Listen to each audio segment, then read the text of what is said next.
Well, hello there. Hello there. Hello there, my Jedi and Sith friends, my Mandalorians, my Megalorians, and I think I see a couple of Ewoks joining us. It is I coming at you once again, your friend and your favourite galactic hostess, Star Wars Meg.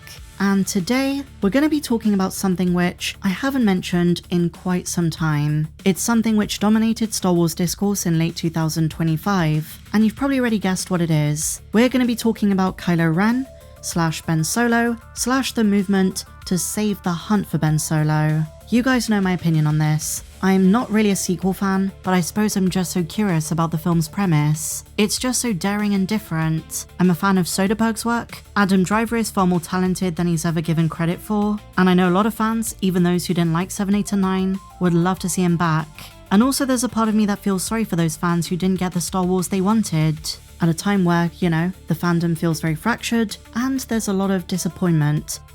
Well, today we have a very important update, because even though the cancelled Steven Soderbergh movie doesn't seem to be in the cards anytime soon, the legacy of the film and some elements from it might start appearing in future content. They've already started doing so in the comics. For instance, if you remember the Legacy of Vader comics, these were more colloquially known as the Kylo Ren comics, and they took place between The Last Jedi and The Rise of Skywalker. I broke down the first 11 issues, but not to worry, I will be making up for that final issue later in the video. But why today are we talking about the hunt for Ben Solo? Because my friends, we are just a month away from another comic run, which does seem to promise even further connections to the cancelled film. We know Charles Soule himself has been dropping some hints. He's kind of made allusions to the fact the comics might have been setting up that movie. For instance, Ben Solo going into the Force realm, meeting the Force ghosts of Luke, Qui-Gon, Anakin, you even see Yoda, and of course in the final issue there being this duality between Ben Solo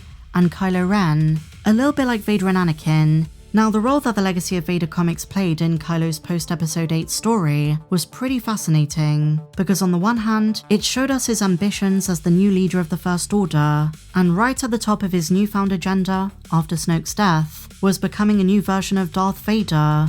Needless to say, he idolized him. And at this point, Kylo isn't fully convinced that his granddad's redemption was a good thing. He believed it to be a moment of weakness. He believes the dark side version of him, as Darth Vader, was the best and strongest one. And so, along with a preserved Darth Vader sycophant, he walks in Anakin's footsteps. They go to Naboo, Tatooine, Mustafar, but the comics also serve another important role by showing Kylo how much Vader lost and how much he suffered, that his existence was not to be glorified.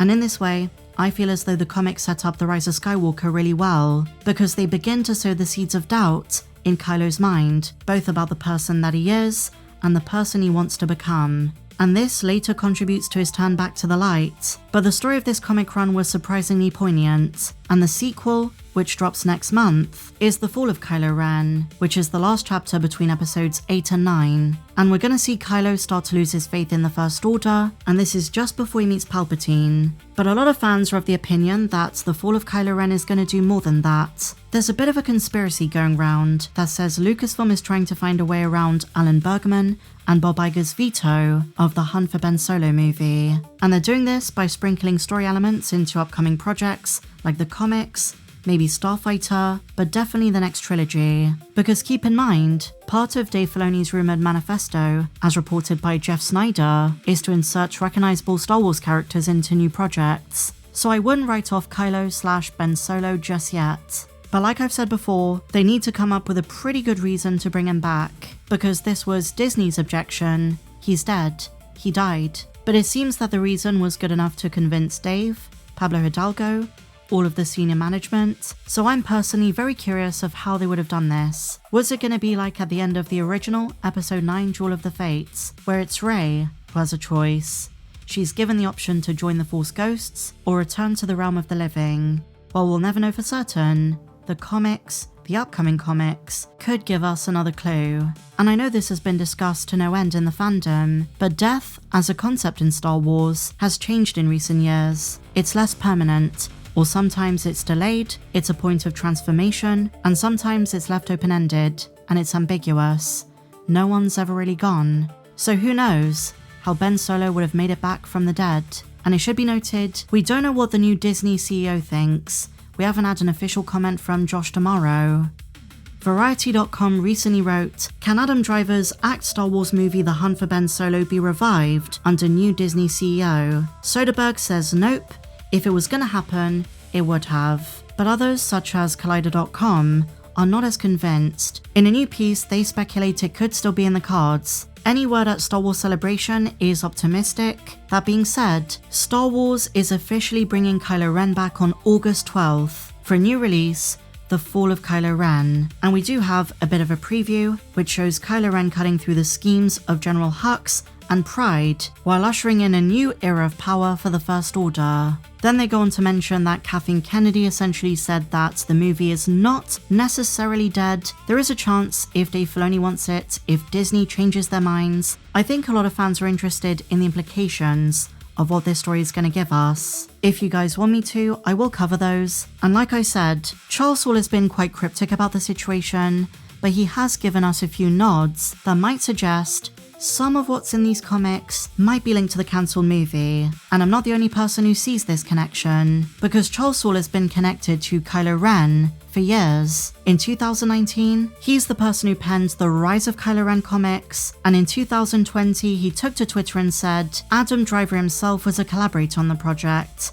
Adam worked on this comic. He said, quote, "We got a cabin in Vermont and we worked hard. Adam Driver did all the lines to make sure they would land and jumped around waving a stick found in the woods for lightsaber stuff. He's a good cook."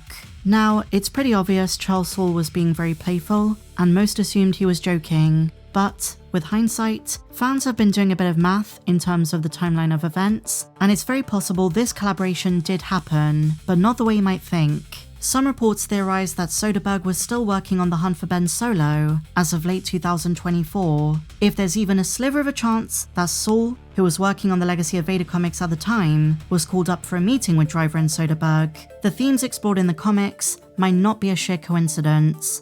For all we know, Charles Soule and Lucasfilm are repurposing those stories, so these comics might be far more important than people think. And as we await the first issue of The Fall of Kylo Ren, my dear friends, as promised, let's break down the final issue of Legacy of Vader. Kylo is at Vader's castle on Mustafar. He's just experienced some very traumatic Force visions, but they're about to get worse. "What is this place?" he says. An apparition of Vader appears. "What you experience here is free of outside influence. All the voices you will hear are those you brought with you." And we know from the Vader comics that Mustafar is a vergence in the Force. Similar to the Darkside Cave on Dagobah, you bring only what you have inside of you. And then Vader says something which again is of course foreshadowing the rise of Skywalker, but might also connect to Ben Solo's revival in the cancelled film. Vader says, "This will mean nothing to you now, but it will mean everything later." What is it? "Grandfather, wait." Vader runs away, and Kylo chases. "I was promised power." By who? The servant? He had none to give. "You desire power, Kylo Ren, but you were promised nothing."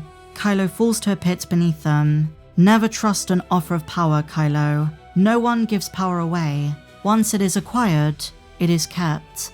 And then we realize that Kylo is standing on Vader. He's minuscule, and Vader is huge. And he says, "Power must be taken."